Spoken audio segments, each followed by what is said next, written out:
Kebersamaan membawa makna perpaduan antara satu sama lain.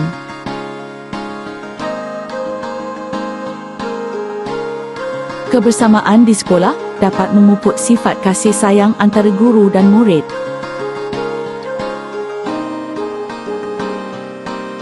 Kebersamaan adalah seni menyatukan perbezaan menjadi sebuah simfoni kegembiraan yang harmoni.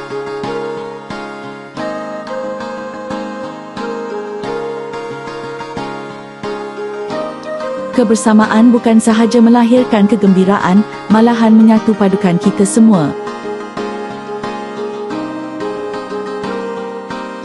Detik-detik kita berkongsi ide dan tenaga adalah pelaburan terindah untuk membina budaya kerja yang penuh dengan kegembiraan. Kejayaan sesebuah sekolah bukan terletak pada hebatnya seorang guru, tetapi pada teguhnya kebersamaan dalam sebuah ekosistem.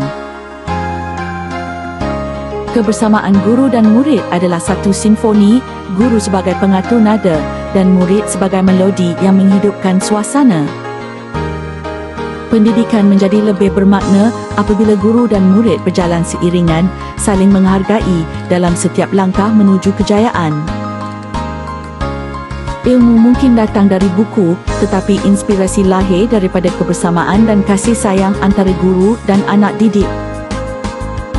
Dan segalanya bermula dengan kasih di rumah, bersinar dengan ukhuwah di sekolah.